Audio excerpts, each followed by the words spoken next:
Hey, welcome to Overtime, where we take Sunday's message further. My name is Jeremy, and I'm your host.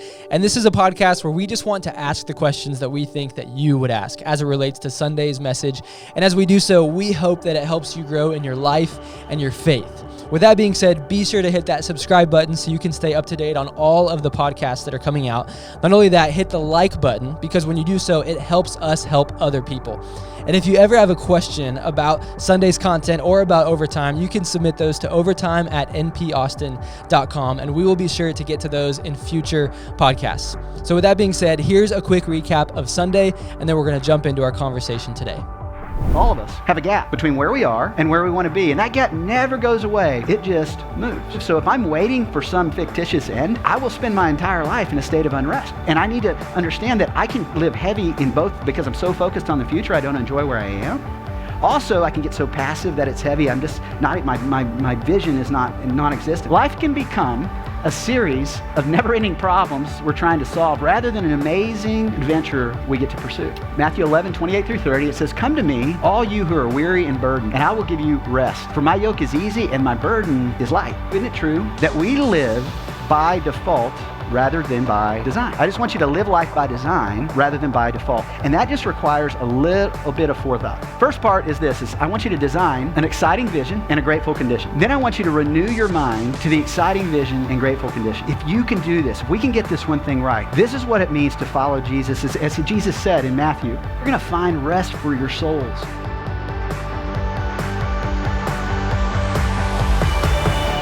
I did want to start off this podcast. We're wrapping up this series, Money See, Money Do, and you did part 3 for us, which we are very grateful for. And it was so helpful in so many different ways, and we're going to get into some of those pieces, I'm sure, today as we go through these questions. But we've been talking about, the importance of money, and importance of money in our lives, and the importance of how we see money is going to influence what we do with money. And so what we've got to do is change our perspective on money. If we're not getting what we want with money, if we're not experiencing financial freedom, we want to change our perspective on money. And so that's what this series has been about. And so to wrap up, though, we thought it'd be cool to ask you some questions, because you have inadvertently over the years just become the Northpoint money guru question answerer. I don't know. It's just kind of happened that way. So, but first, I want people to get to know you just a little bit more. So can you tell us a little bit more about what you do and how in the world you got to what you do today? Yeah, you bet. Now, Jeremy, it's wonderful to be with you, and always look forward to our conversations and our time. So we do what I would call holistic financial planning. So basically, the majority of our clients own businesses in real estate, and there's some highly compensated corporate executives as well. And when we meet them, I would say probably the majority, the small majority, so 60% or so, they've actually done some really good planning already, and they've got some good advisors that are part of their team. The other small majority, that 40% or so, they've been super successful. They just haven't done much at all in the areas we tend to play around in. But here's the one thing all of them have in common. Okay, all of them have far more things they're trying to get accomplished than they have time to get to. And their effort to get to as much as they possibly can, not unlike most people, there's stuff that's undone. And sometimes it's stuff they're aware of that's been on their list for a while. But quite often, and this is what's a lot of fun for us, it's stuff they're not aware of, that they would absolutely want to pursue it because it would so increase their profitability and their quality of life. And that's where we come in. So our job, and what we do on the front side of a new relationship, is we ask a bunch of questions to try and figure out where they're at from a financial standpoint, and the future that they're moving towards, where they're trying to go, and try and wrap that in language. Because once we can understand that, we can have some great dialogue around all the areas of planning we specialize in that may be most useful to what they're trying to accomplish, and go from there. So with that comes all these various areas of financial strategy. Our philosophy is that financial health is a lot like physical health. It's not a place you arrive at. It's a condition that you're continually pursuing.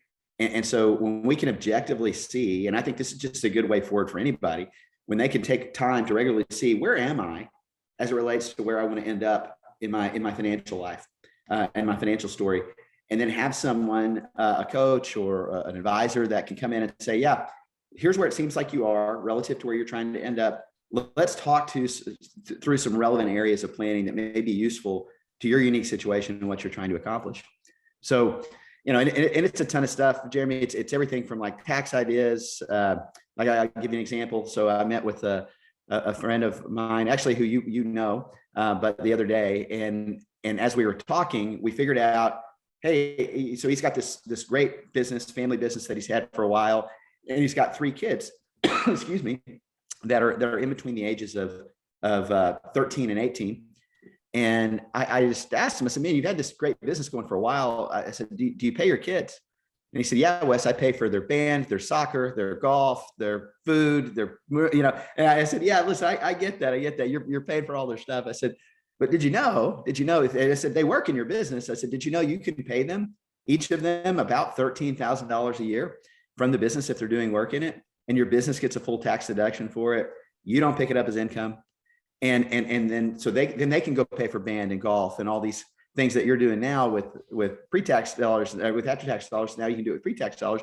And in his one case, that puts about $14,000 a year of money that was going away to the IRS back into his own retained earnings.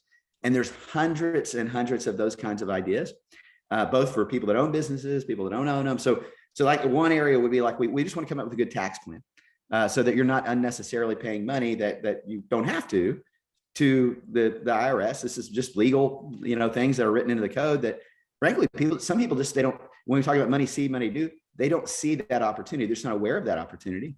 And many times it's because they, that we grow up and we really just spend the first part of our life trying to make our human capital valuable enough to some marketplace in order to make us to have a tax problem, right? To begin with. Right. And so it's like, like spending a bunch of time on the tax code early days is not even that helpful because it doesn't really move the needle that much.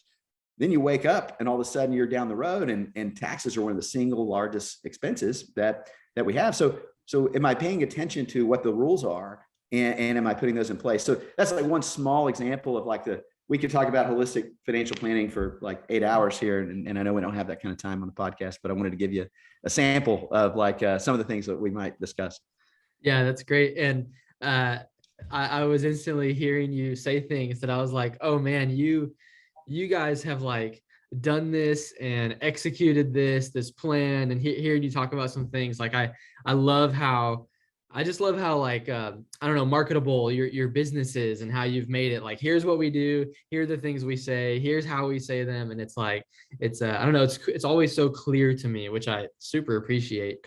And I love hearing that. So, how did you get into this? And I also want to know a little bit of your church story, a summary, if you can, of, your relationship with God, and how did you get to the point where we asked you to come up on stage and talk about Jesus, so talk about that a little bit. Yeah, no, so many years ago, gosh, we've been in private practice in this business for 20 years. So I'm 44 now. So I was 24 when I came into this business. And honestly, I think like since I remember specifically, Jeremy, I was 15 years old and being in a car, my dad's truck, I talked about my dad on Sunday. And he was there for second service, right? He was there for second service. It was kind of good to get to, he's now famous. He said he was walking through the parking lot and people are like, hey, you're the guy with the fish on the, so it was a lot of fun. And so my dad, one of the things which was very odd to me, because we talked about everything growing up, one of the things that just felt and was kind of off limits was money, talking about money. And I remember being like I only remember one like fight or disagreement that I ever had with my dad. And that was when I was 15 and I was in that truck and I was asking him questions about money and he was really almost shut down on it. And I remember saying, Dad, I'm not even going to know what a good living is because you and Mom don't talk about money. If I ask questions about it, you shut down, you get really angry. And he's not the type to get angry. So it's like, it was more just like an absence or a walking away from it. And I remember like the tone changed from like a anger, and it really wasn't even anger. It's just like a shutdownness to almost like a resignation. And he said, Wes, I don't talk about it because I don't think I have anything to offer you here. He goes, me and your mom, basically, even though we've made more and more money every year, we struggle with money. And it was a tension. And I remember kind of you looking back, and you didn't always know why, but you could observe like things that happened throughout life as a kid that for me, it goes back to, wow, they were actually really stressed about money during that standpoint. And so it got me to really being a student of money, like in all ways. So I was always reading, various books on economics and how do you grow significant to a place of significant financial health? How do you not have money be this thing that's so debilitating and heavy and to be something that it's more of a tool that helps you navigate life well, where you can be in a place of good financial health. And so in a variety of ways, reading a bunch of books, I went into business and actually was in the electrical contracting business and had just loved everything about like how to grow a healthy company and how to grow it in a way where finances were a tool that help you impact things rather than this thing that you're always fighting against. So in the beginning, it was like that as a background. And then I had a really good friend that was in the financial planning business. Excuse me. He was my advisor. And one day I was having him come in and do something for our company. And he said, Wes, do you ever think about just doing this for a living? And I said, what, like what you do, Dan? And he's like, yeah, you could do this. He said, and you'd be really good at it because you have like a very unique perspective with it. And I remember telling him, I don't think I want to do what you do, Dan, because he had, I think, only told me about the hard days because he was fairly new in the financial planning business. And, it's kind of like during most businesses it's hard to get these suckers off the ground. Like people are like, that's a great idea, Wes. How many people have you done this for? And you're like, well, none, but you could be the first, and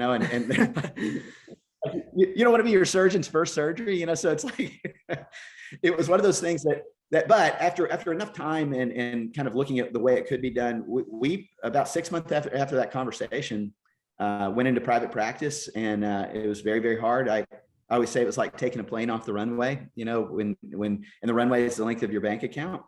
And if you don't get the plane in the air before you reach the end, there's a big problem, right?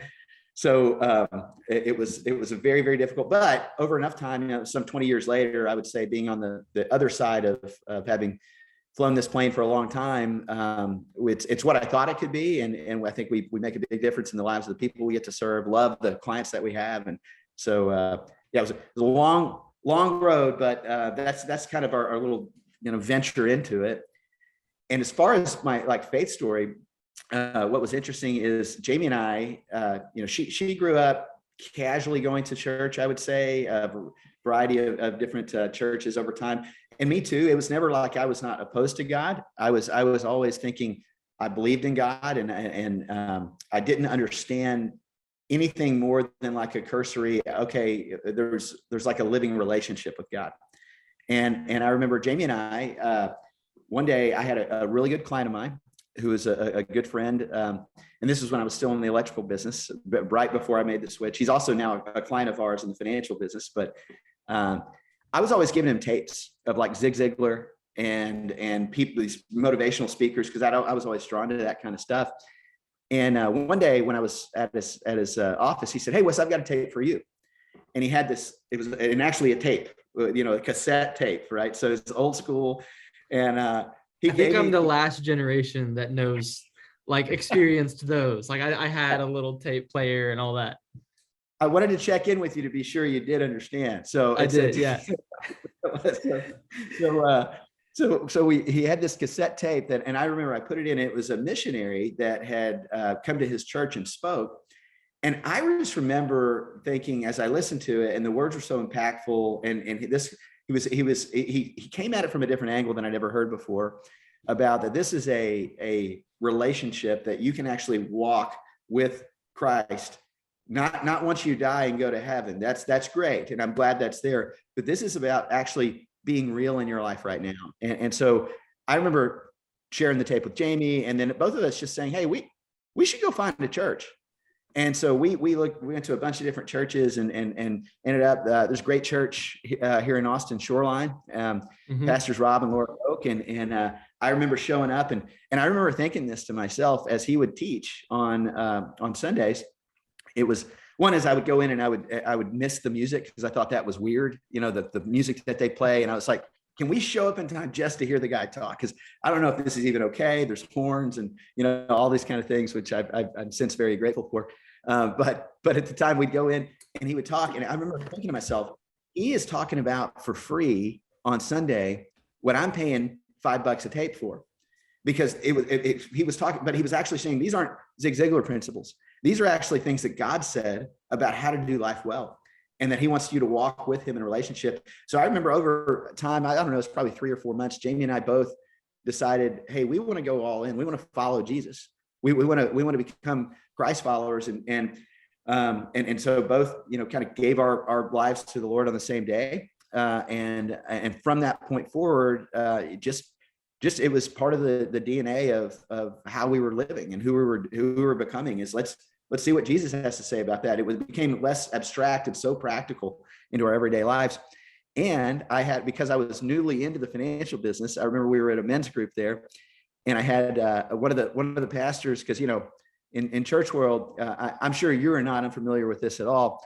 We need volunteers. And so there was a guy who said, Wes, you want to lead one of these men's groups? We're going to do a study on money, and you do money stuff, right? And I'm thinking, yeah, but that seems like a whole different level, like Bible money. Is Bible money even okay? Right. And so I remember going through a bunch of like digging into the word, what God said about money, and kind of doing this exhaustive study to prepare for that. But so that was 20-ish years ago that we made that switch and really began to have that become a real part of our life about the same time we entered into this business.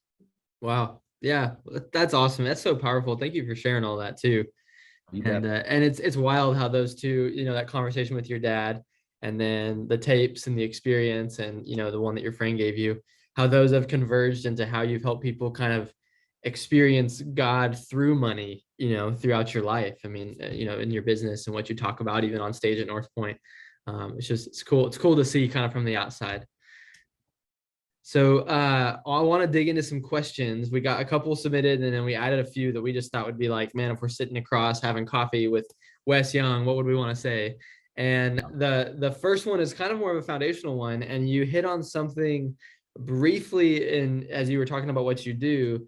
But we talk about this phrase financial freedom a lot, and being free financially, and that's the goal. What does that even mean, to be financially free? Because I think that can mean a lot of different things depending on people's different goals, mindsets. I don't know. So how would you define financial freedom?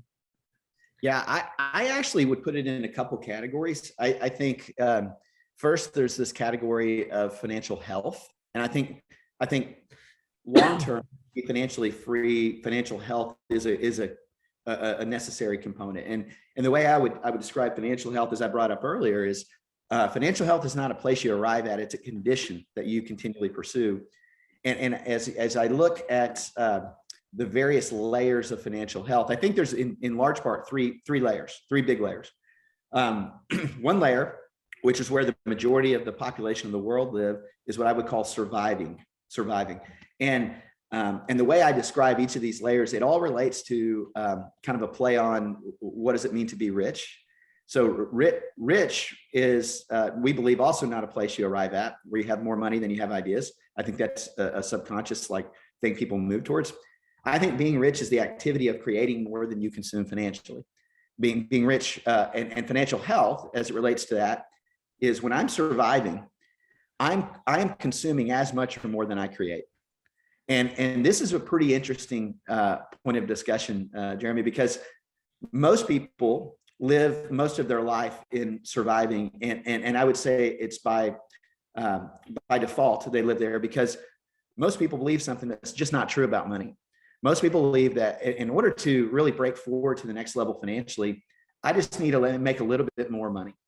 If I made more, then I would be. And so the problem with that is one, it's simply not true. More money makes you more of what you already are. Okay, past a certain point. Okay, everybody needs to make a certain minimum livable wage, but past a certain point, it really does. It just makes you more of what you already are. And Buck talked about that in weeks 1 and 2. That there's science behind this. There's studies behind this.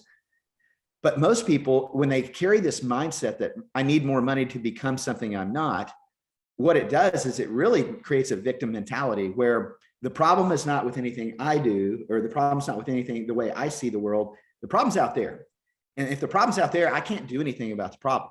And so it becomes one of these like circular reasonings that keeps them in the place and keeps most people in that place of just never having enough.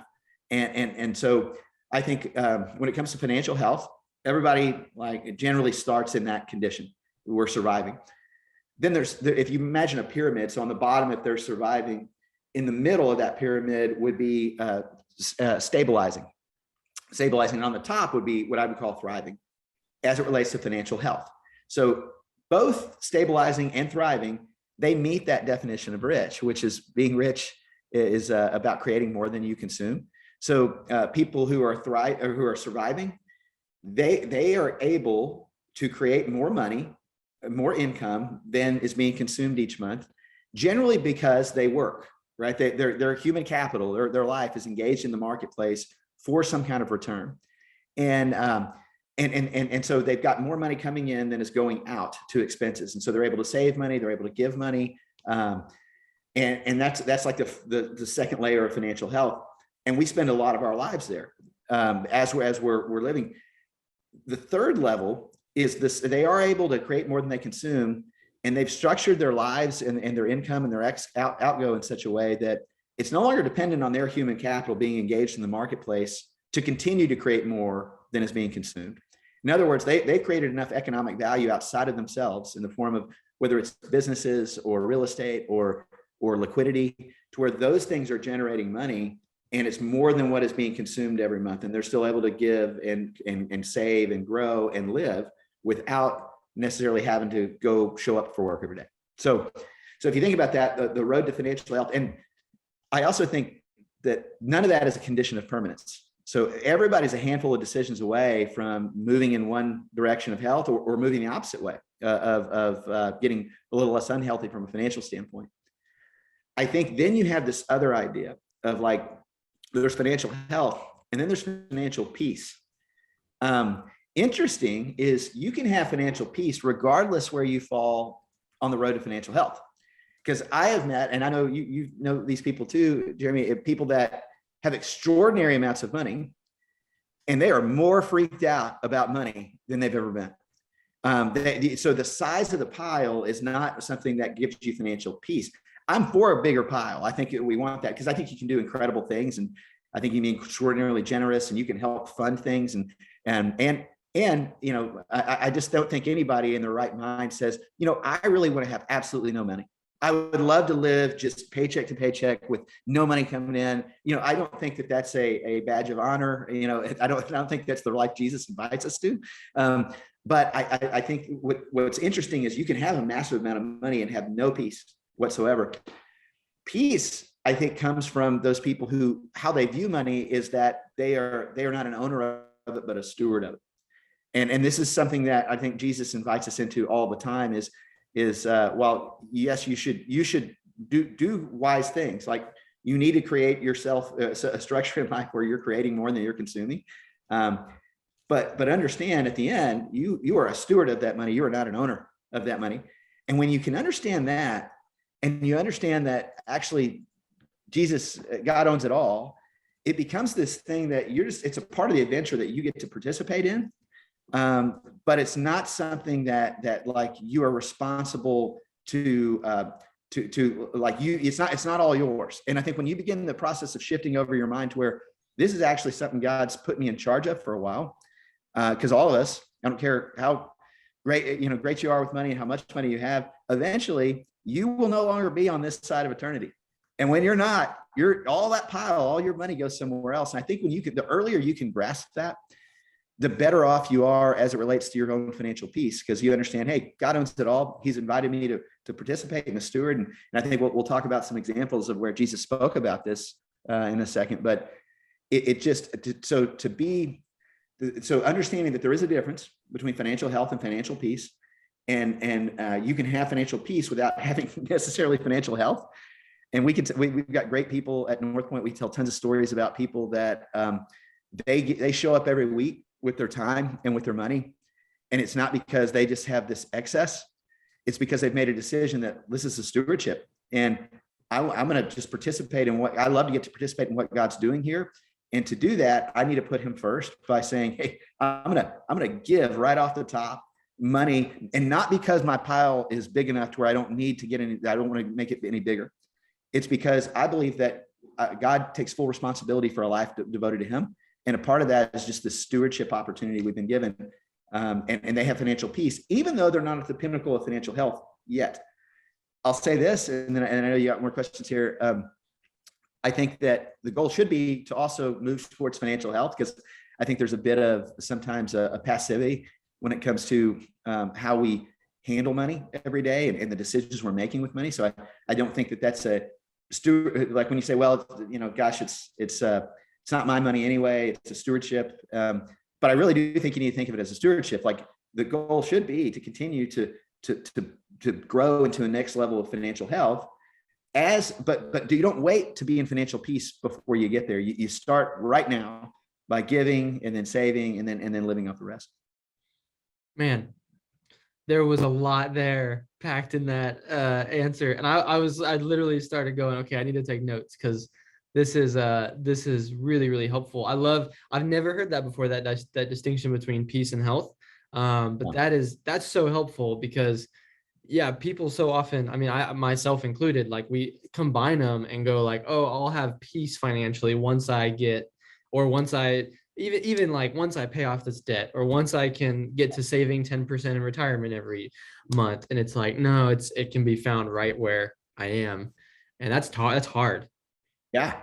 Well, and even the words of Jesus, when we talked about this on Sunday, is that Matthew recorded in Matthew 11, 28 through 30, when Jesus is saying, hey, listen, come to me, those of you who are tired of carrying heavy loads, I'll give you rest. Take my yoke upon you, which is an interesting analogy there. My yoke upon you, learn from me, and you'll find rest. The burden I give you is easy. The load I give you is light. And some of the verses say that I'll give you peace. I'll give you rest. That denote.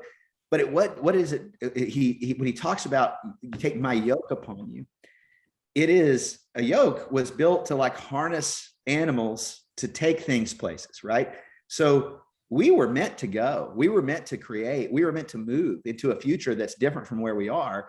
At the same time, though, you can have peace right now in the journey on your way to where you're going when you're yoked up with the way Jesus thinks and sees and moves. And so I think when it comes to that financial peace and financial health, it's understanding I can have peace right now on my way to where I'm going before I arrive at that pinnacle of financial health, but still move towards the health, right? It's a both and, I believe. Yeah, and I think I love when you said everyone is a few decisions away, because obviously, I mean, I can definitely see how someone who's thriving easily could be a few decisions away from bouncing back to surviving. I mean, we hear stories of, big executives doing things and making a bet and boom, it puts them, back. They find themselves in a hole afterwards. But I've never thought about the flip side being true as well, to where, if I'm in surviving, I'm a few decisions away, potentially really difficult decisions, hard decisions, got to make some changes about my lifestyle, but decisions away from getting to stabilizing. And I've never thought about it like that too. It always, if like you said, if we have that victim mentality, then we're going to stay surviving forever, and we're not going to be able to see those key decisions. Right. That's right. So I'm realizing we maybe have more questions than we have time for. So I'm going to try to prioritize some of these, but speaking of the three different layers, now that we kind of have that context, surviving, stabilizing, thriving, how do you, in each of those different layers, how do you determine what it looks like to balance consuming, saving, being generous? I mean, do you have any good handles to hold on to? I mean, there could just be practical tax things, ways to get creative, giving stock, putting money in stocks, not. I mean, how do you balance all that? Yeah. So I'll throw a bunch of stuff out here that I think will be useful, depending on where someone is in that journey. Some of these are going to be more applicable than others, but I would say there are some fundamentals here that you come back to, and Buck spoke to some of these. I think it's going to be very difficult for you to move towards financial health and financial peace if you aren't if on your list is not to have this give, save, live mentality, to where right off the top, right off the top. And I know oftentimes we don't like to use a percentage because people go, well, then that assumes that then if I give my 10%, then the other 90, it's mine. I can do whatever I want with. And it battles against that stewardship mentality. But I will tell you, just a practical handle is give 10% of your money, the tithe, which is the 10th. And one of the things Jesus even said in Matthew 23 that I think talks about this is Jesus was speaking to the Pharisees, which they did everything technically right. They were like, if you're a Pharisee, your job was you be good, right? You're good. That's what you do for a living. You're a good person. And so the Pharisees, they did the technical aspect. They gave 10%. They gave their tithe, which was what was noted. But Jesus would come in, and he was so he wasn't saying don't do that. He said, hey, you give tithe. You give your tithe of mint and anise and cumin or whatever it was, the valuable things they had at the time. He said, but you neglect the weightier matters like justice, mercy, love, and faith. And he said, these you ought to have done without letting the others be undone. But he didn't say don't do those things, right? He said, so you should do these things. These are technically things that will, I think, lean you into being a generous person, being a person that is understand they're a steward, not an owner. And there's just nothing else, Jeremy, that puts you in that role than deciding in advance you're going to give a percentage of your income away.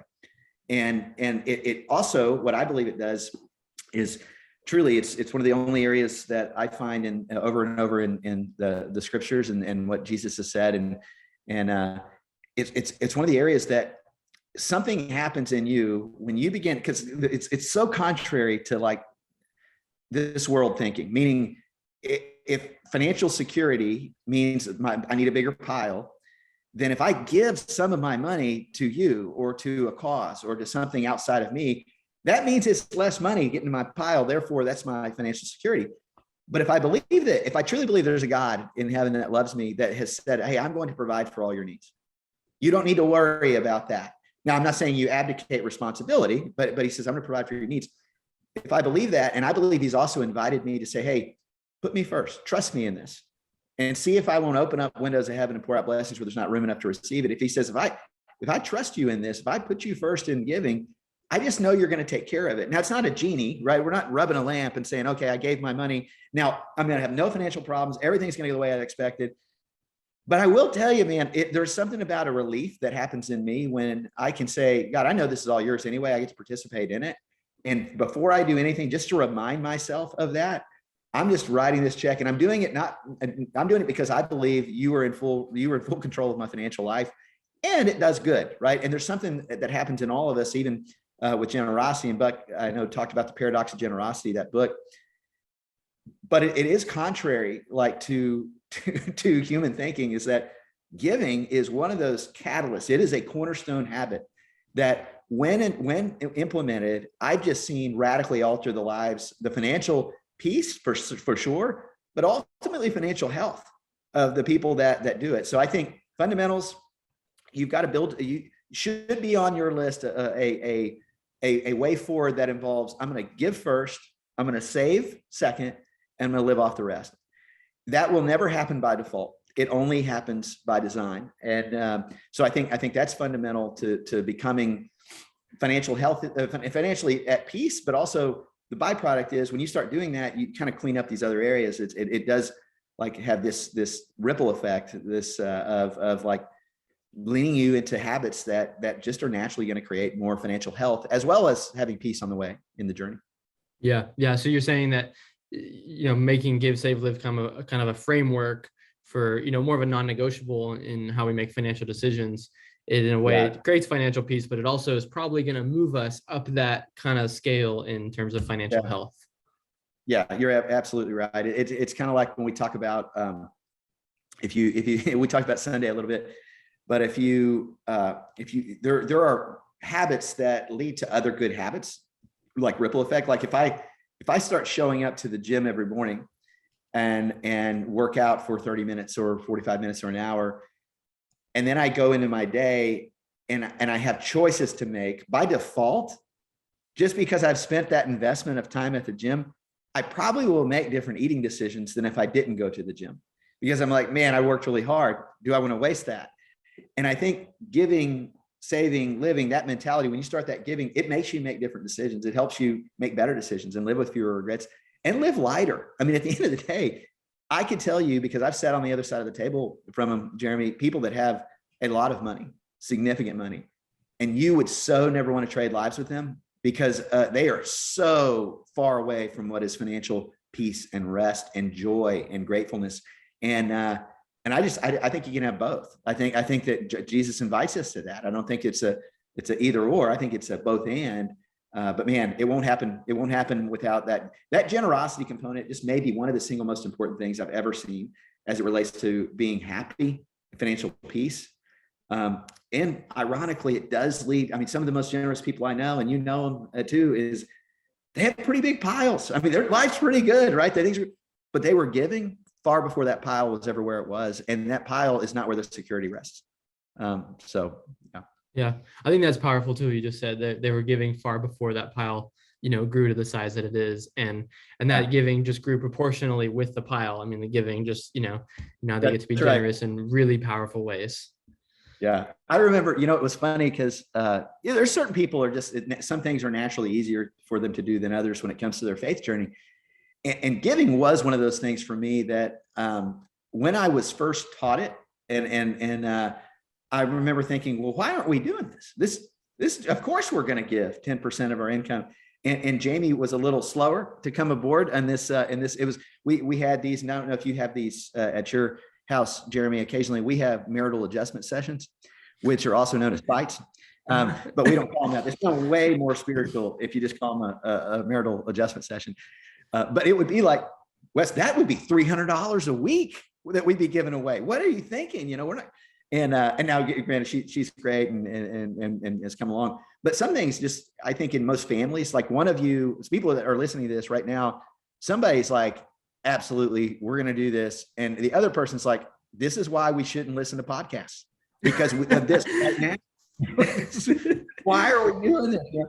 And here's what I would say to both of those people that are in that. One is you both. You need. I'm in California right now, recording this on celebrating my 20th year wedding anniversary. And Jeremy, before we came on, asked me, "What's like the secret to having a great marriage after 20 years?" And one of them said is marry someone better than you, which I've achieved that, and so has Jeremy. The other is just give each other a lot of grace and mercy. And so you're on this journey together. Some of you are like going to be like, no, this is absolutely what we're doing. Oh, it says it right here. Jesus invites us. And some of you, your heels are in. So I would say both of you give each other that grace. And I would say to the one of you that's like dragging the heels, here's something I would invite you to explore. So if you believe that, God has created eternity and you and the world, and you're like, you have that somewhere in your mind, don't you think he can take care of your financial situation if you give 10% away? And I would say, if you do that, if you start with that mentality, God is really good at like loving on his kids, and he doesn't want something from you. He wants so much for you. And the thing is, when you begin to just test that, and I would say, just try it for a month. Try it for a month. Try giving away money for a month. Because if I'm wrong, what have you really lost? 10% of your money for a month, right? But I'm not wrong. I can tell you, I've just seen this movie so many times of people that, not because they had a bunch of extra, not because things were perfect financially, that didn't have the goals, that just made the decision to go, I'm gonna give first. And the changes in their life that happen are just monumental. Nobody's going to show up with a mailbox, like in your mailbox, with like a briefcase full of money because you've given. That's magic. That's not, the Jesus invitation. But I will tell you, stuff does tend to work out pretty well as a result of when you start making those kind of moves. I love what Charles Stanley always says, is that God is fully devoted to a life that leans into him. And I just think that your kids, if they did something that you were super proud of, that you knew was going to help them long term, you would champion that. And I think God does the same thing when we step out. And there's not like an economic, like if you give money away, you will have less of it the moment that you give it away than you had before. So economically speaking, in natural terms of the world, it doesn't make any sense. I can just tell you, the happiest and wealthiest people I know are people that they have give first mentality. So it is a cornerstone habit. Yeah. Man, it's so true. Mark Batterson says sometimes coincidences are providences, but we're just not willing to see them as that. And I've experienced that in my life. And as you were talking, I just thought, man, I've heard a lot of people say I started giving, and then, oh my goodness, here's what happened, and then here's what happened, and then here's that happened. All these coincidences, but there's enough of them where you go, there's something providential happening here. I haven't ever come across a story of somebody said I started giving, and then it all went downhill from there. Like I haven't. I'm genuinely. I was just thinking, man, I've never heard that before. Right. And the opposite always seems to be the case, even though it is counterintuitive. Right. Right. No, totally agree, man. That's exactly what my experience has been as well. And observing a lot of other people on this side of the table that have made that decision.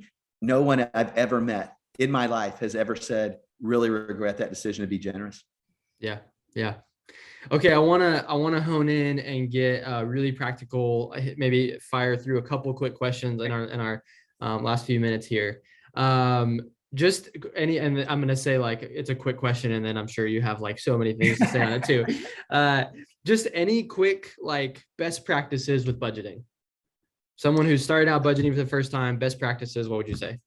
Yeah. I would even just call it a spending, like track your spending. Is it like a budget is somewhat of a forecast where you're trying to guess about expenses. And I think that's reasonable, and you should definitely do those things.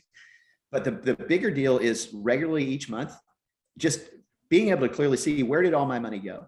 Where did it all go? And this isn't, well, I get the credit card statement and I can look at that. This is like, use Quicken, use something that is a tool that makes it super easy. There's tons of them out there these days where you can track the categories that money gets consumed every month. It's kind of like stepping on the scale. If we talk about weight loss a lot, health, you download one of those apps every day. What's that app require you to do? It requires you to step on the scale and see, where are you relative to where you're trying to end up. Financially, it doesn't have to be that hard. It's step on the scale every month and have a meeting. Jamie and I, one of the things that we've done our entire marriage is every month we say, we get together, we have you can make it fun, too. It doesn't have to be all, serve a glass of wine, whatever you want, just make it, create music at the end of the day, but just look together, where did our money go? Here's what came in, here's where it went, because awareness makes you make better decisions. It really does. So I would say have some regular discipline each month that you can clearly see where all your money went. Automate it to the extent you can. The things that are important, we always say automate the important. So when it comes to giving, if you can automate that where the money just goes out right as it comes in. Also with your saving and investing, the more you can have automatic money draft go away to something that is, so where you're not looking at it in your bank account, it has been proven out over and over again that you will get to the end of the year and have a lot more money that you've saved and invested than if you had to do that manually. So one of the questions that we had somebody submit is they asked, how can I help my kids build credit without a credit card? And I don't have all the context behind this question, but what would you say? Yeah, no. So I think that's a really good question, because these days, Jeremy, the credit used to just be about being able to get a car or a house. Now it can be about getting a job, because there's credit checks that a lot of employers will run prior, because it does speak into maybe some of the decision making that has been in your past. And so I think building credit is like I think it's a wonderful question, because I think it's something that most people don't even think about these days. But I will tell you, unfortunately, I don't know a good way other than to get a very small credit card. You can limit what that credit card is. You as the parent, the bill can come to you. You're going to have to be a co-signer on that card just because they don't have any credit prior to it. And you can get a limit that is comfortable for you. Most of the time, the most they'll issue on somebody that's got no historical credit is like $2,000. And we have one for our son who's at college at TCU. And but like we of course would pay for everything, but we have him use that card strictly so we can build his credit score. Bill comes to us, we still pay the bill. But we control it. We know what gets spent. And you just got to decide, I think, set the limit so that you're comfortable with it and that they can't really, go bananas. Let them know this is a tool that's going to help you create a solid financial future. You can also mess you up. So I think it's more just being aware going into that. But I love the question. So people who haven't thought about that, and And I would absolutely try and begin to build your children's credit now, because it's not about them going and borrowing money necessarily. That certainly plays into it, but it can be something that is a barrier to getting a great job in some cases if they want one. Yeah. Well, that seems like it's a change too, because 10 years ago, kind of in I don't know, like Dave Ramsey world, and I honestly don't know where that credit card and building credit would be at now, but it was pretty like hard, hey, credit is bad, credit, but now it does seem like you really need to understand it and have a decent credit score to get someplace in some areas. Yeah, and fraud. I mean, that's a big thing. Is sometimes people that I don't know if you've ever seen the movie Catch Me If You Can, with based on the true story of Frank William Abagnale, who he's actually a wonder if you ever get the chance to watch it, the YouTube on him. He spoke at Google. He is a really wonderful man, and he would talk about his life as how rehabilitated things have changed, and that he always saw what he was doing as a fraud and immoral, and knew he would get caught, and eventually had this opportunity to be pulled out of prison and work for the FBI for his life. And even after his duty was up, he stayed, and he still is employed with the FBI. But he gave a great talk. And one of the things that came up was on like how to protect yourself against fraud. And he said, the best thing in the world is like, if I don't have accounts that are connected to my bank account, if I have a credit card, I am like, that's one of the safest ways to operate. People can take your credit card, of course, but it is a way to manage fraud. And so from a guy who was like a professional fraudster and now on the good guy side of that, if he recommends that, hey, credit cards are a safe way forward, of course, can anything be misused? If you go spend and like jack up the rate and spend more than you have, that's where credit cards will get you in trouble. And I so appreciate what Dave Ramsey says about that, because people destroy their financial lives in a hurry, and it takes them a long time to climb out by abusing what credit cards do. So it's like anything else, just don't abuse it. You drive a car and you could really, mess your life up by, making some bad decisions while you drive. Just use it as a tool that's actually helpful for you, not something that's going to hurt you. And if you're kind of the minded to where you're going to get yourself in trouble, maybe that's not the best tool for you. Maybe you need to just operate with cash, just understanding you're exposing yourself to a little more liability in that regard. Yep, absolutely. And I think somebody told me when I finally got a credit card, because I was pretty hard, Dave Ramsey, and we actually went to go buy our first house, and I had no credit. I had zero. I owned my car, and it was like, well, I should have known, but I just never knew. And I just went and I was like, okay, I need it. So I applied for like a $200 limit card, got it right away in the mail, and it was great. It's totally good. But then I got advice on a credit card, put it on your calendar, pay it off every week, and just put good boundaries in place and good practices. And that's been really helpful for me. You bet. So leasing or buying a vehicle? That was one of the other questions that came in. Great question. And here's what I love. It depends is the answer to that question. So if you're like me, so I drive my cars like a long, long time. Some people, they like new cars, and I'm not, excuse me. If you're a car guy and you want a new car every year, and that doesn't mess up your other goals, get a new car every year. Like I'm always, people get really like, well, you should drive your car forever. No, I just don't care. I really don't. I'll buy a truck. I'll drive it for 10, 15 years. So for me, generally it makes more sense to buy it because I'm not flipping that over every year. If really part of the rich life that you want to create involves, I want a new car every 2 to 3 years, you really should do the math on whether it makes more sense to lease it or whether it makes more sense to buy it. Because there are some really good lease packages out there sometimes that say, hey, if I'm going to turn my car over every 3 years. And the other thing too, Jeremy, is I think this is an important question, because I think sometimes people, especially when we're talking about money and we're talking about church, it's like, well, should I, we shouldn't buy a new car every year because that money could go to the poor, or whatever it is. Listen, I know plenty of people give a lot of money away and just like getting a new car every 3 years. Decide what you think a rich life looks like. And if that's something that's important to you in the way you're wired, get a new car. Don't let that be something that is like, don't let anybody shame you into not doing those things. Just because I don't do it doesn't mean that may be your thing. I can tell you, I got tons of other things I spend money on that people would go, well, you could say that about anything. You could give that money to the poor, right? Or whatever it is. But so I would say when it comes to leasing or buying, do the math. Some seasons, like, we just came out of a really low interest rate environment. And so for a long time, like buying versus leasing, buying, you could, even if you're flipping your car every 3 years, buying was a more attractive economic option.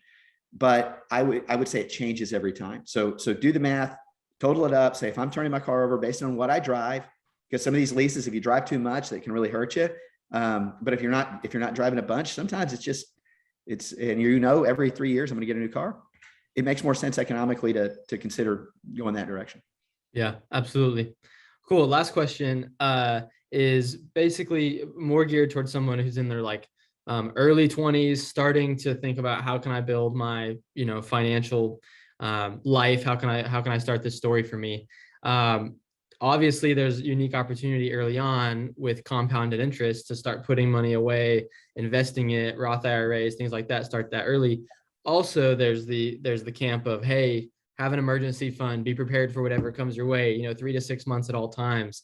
What would you say to prioritize for someone who's going eventually they want to be in both? They want to have the emergency fund and they want to be investing on a regular basis, but where do you start there? Yeah. So I would say it's definitely, to an extent, yes, you have to have an emergency fund because that can really hurt you from a financial standpoint if you don't. So getting a minimal amount, but getting there as quickly as you possibly can is really important. Don't hold a bunch of money just sitting around in cash. I mean, the long term is not going to serve you well. But you do need, if you're paycheck to paycheck, you need to get to the place where you're not paycheck to paycheck, where you could miss a paycheck and you've saved enough to where you've got a bucket of money that can handle the unexpected but probable things of life. So I would always say establish a minimal emergency fund, which is generally close to 1 month of your earnings, of what you're normally, your consumption, I would say, is important. But as quickly as you can, it really makes sense to start having money automatedly going away into some kind of long-term investment strategy. If you have a 401k at work, there's just no other easy place to do it that comes out before it ever gets to you. So that, again, automate the important. Probably they may provide a match, that's free money. I always say the first thing we look at is the number one rule of economic growth is take the free money. So if you have a 401k at work or something like that, and you're not, and they offer a match and you're not doing it, you are saying, no, I don't want free money. So don't be that person, take the free money. If you don't have those plans, establish one for yourself. There's a lot of great, simple, easy, inexpensive ways that you can go set up a IRA online or anywhere that it's going is good. You just need it going away. And then over time, you may get to the point where you want to get an advisor to get involved because your bucket's starting to get pretty big and you've got a little more to work with there. But starting is the most critical thing. So automating that money going away. But I would say having money go away to those kind of things is important. But if you don't have at least a month's worth of savings, it's really difficult to not wake up every morning with a massive amount of anxiety because the things in life are going to happen. So create that emergency fund. Just don't spend your emergency fund. Don't do that, which is what most people do. They're like, wow, I got a little margin now. I can spend that. Create a fund that you spend. That's fine. I want money going away to that stuff automated as well. But yeah, create a little emergency fund and then have money going away to a long-term investment strategy. Awesome. Yeah. The vacation is not an emergency. So don't, right. Yeah. Right. Yeah. But I have been tempted before. Dinner. Yeah. Yep. Awesome, man. Well, hey, thank you so much for your time and going out of your way to be available when you're out of town. Really, really appreciate it. And this has been super helpful for me. I'm taking notes. I hope it's helpful for other people. And I'm excited to just get to hear from you more in the future on this kind of stuff. Awesome, Jeremy. Thanks for setting it all up. Looking forward to the next time. Awesome, man. All right. We'll see you.